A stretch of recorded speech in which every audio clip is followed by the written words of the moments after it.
दिसंबर साल 2018 को चाइना की space agency China national space administration ने एक मिशन लॉन्च किया जिसका नाम था चांग ई 4। इस मिशन का उद्देश्य था चांद पर बायोलॉजिकल एक्सपेरिमेंट करना जिससे पता चल सके कि चांद पर लाइफ पॉसिबल है या नहीं।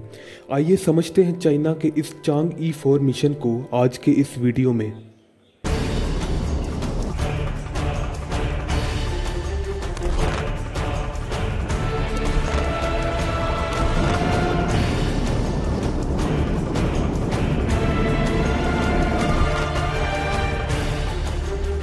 इस मिशन का नाम चाइना के मून गोडेस चांग ई के नाम पर रखा गया था।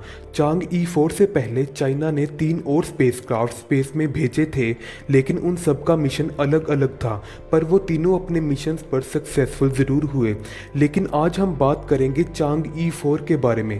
इस स्पेसक्राफ्ट की मदद से चाइना चांद के साउथ पोल बेसिन पर जाना चाहता था।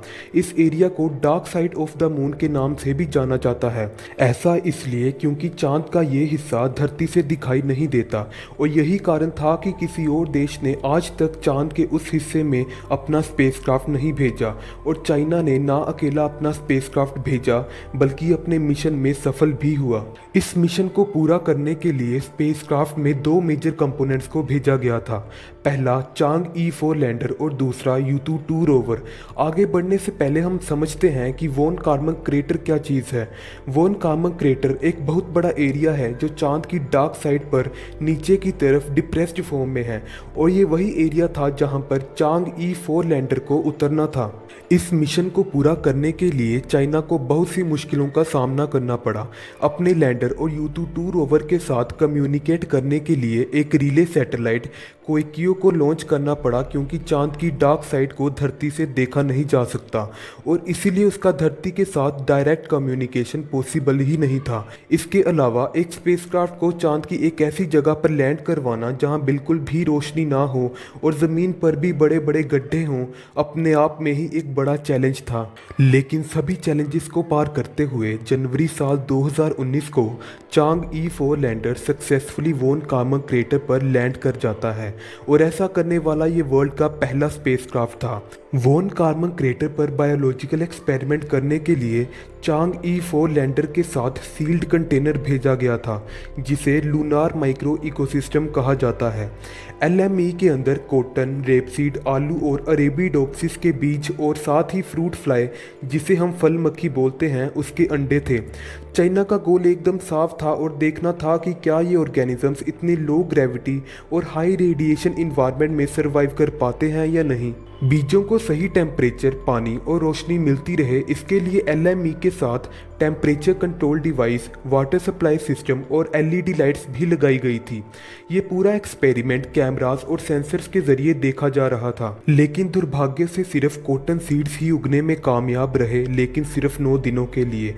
चाइना का कहना था कि चांद पर होने वाले हाई टेम्परेचर फ्लक्चुएशंस और लिमिटेड सनलाइट में पौधे उस इन्वायरमेंट को अडेप्ट नहीं कर पाए। वहीं दूसरी ओर U22 रोवर चांद के डार्क साइड एरिया के बारे में जानकारी इकट्ठी कर रहा था और फोटोज खींचकर स्पेस एजेंसी को भेज रहा था, और U22 रोवर ही था जिसने वॉन कार्मन क्रेटर की खोज करी मून की डार्क साइड में, जहां आज तक कोई नहीं गया।